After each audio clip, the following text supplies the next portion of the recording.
Hello student, welcome to my YouTube channel Neelam classes. आज हमने एक नया टॉपिक लिया है, हिंदी का वाक्य।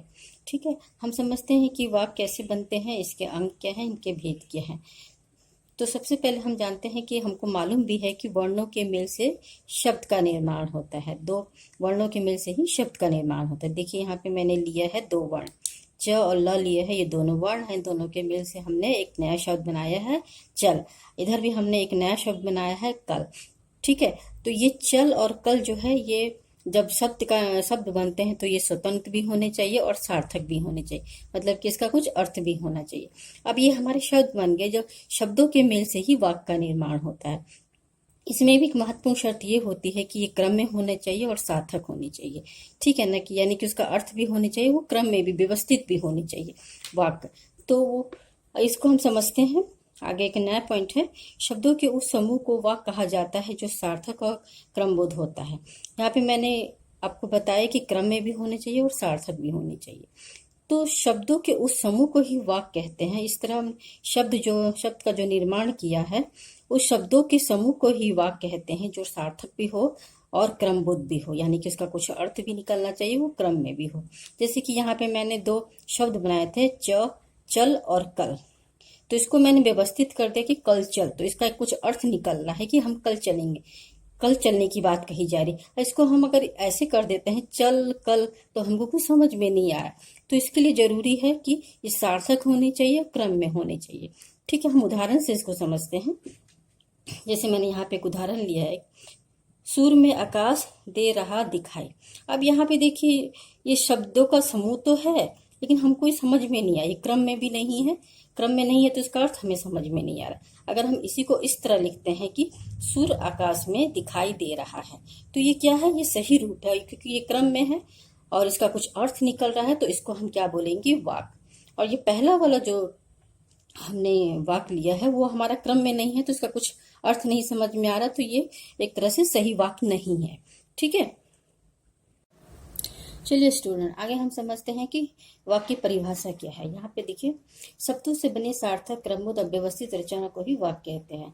अब यहाँ पे देखिए, वाक्य बनाने के लिए शब्दों का समूह होना चाहिए, वो सार्थक भी होने चाहिए, क्रमबद्ध भी होने चाहिए और व्यवस्थित रचना को ही वाक्य कहते हैं। ठीक है, ये परिभाषा है। अब हम समझते हैं कि वाक्य के अंग कितने होते हैं, ये कितने तरह के अंग होते हैं। यहाँ पे मुक्तः समानतः जो है, वाक्य दो ही अंग होते हैं, एक उद्देश्य और दूसरा विधेय। ठीक है, उद्देश्य को हम कर्ता भी बोलते हैं और ये दूसरा है विधेय। चलिए स्टूडेंट, अब इन दोनों ही अंगों को हम विस्तार पूर्वक समझते हैं। यहाँ पे देखिए, मैंने दो वाक्य लिए हैं, इसको हम समझेंगे। पहले हम उद्देश्य और विधेय समझ लेते हैं कि ये क्या है और किसे कहते हैं। उद्देश्य क्या है, यह वाक्य का वह भाग होता है जिसमें कर्ता होता है। कर्ता हम जानते हैं कि काम करने वाला। ठीक है, कि वाक्य का वह भाग होता है जिसमें कि कर्ता होता है। ठीक है, उद्देश्य जो है वाक्य आरंभ में भी आ सकता है, यानी शुरू में भी आ सकता है और बीच में भी आ सकता है। आपका जो कर्ता है वो वाक्य में कहीं भी हो सकता है, आरंभ में भी हो सकता है और बीच में भी हो सकता है। अब दूसरा हम समझते हैं विधेय। विधेय क्या चीज होता है, वाक्य का वो भाग होता है जिसमें कर्ता के बारे में कुछ कहा जाता है। यहाँ पे देखिए, कर्ता के बारे में कुछ कहा जाता है।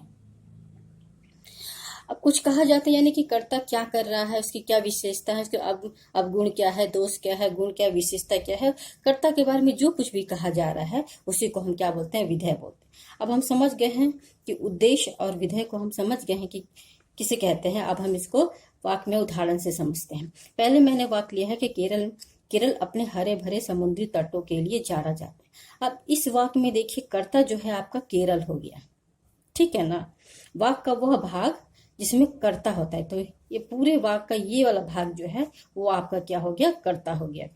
और दूसरा भाग क्या है, अपने हरे भरे समुद्री तटों के लिए जाना जाता है, यानी कि कर्ता के बारे में बताया जा रहा है। तो ये हमारा क्या हो गया, विधेय हो गया। ठीक है, समझ में आ गया। दूसरा हम वाक्य देखते हैं, यहाँ प्रतिवर्ष हजारों लोग घूमने आते हैं। ये जो आपका वाक्य है, यहाँ प्रतिवर्ष हजारों लोग घूमने आते हैं।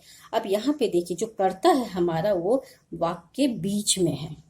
ठीक है ना, हजारों लोग यहाँ पे घूमने आते हैं, यहाँ प्रतिवर्ष घूमने आते हैं। ये आपका क्या हो गया, ये दोनों आपका विधेय हो गया। यहाँ पे ये जो हजारों लोग है, इसके बारे में कहा जा रहा है। ठीक है ना, कि यहाँ पे हजारों लोग घूमने आते थे। इस तरह आप समझ गए होंगे कि वाक्य का जो उद्देश्य कहाँ होता है और विधेय कहाँ होता है और वो क्या होता है। ठीक है, आगे हम समझते हैं।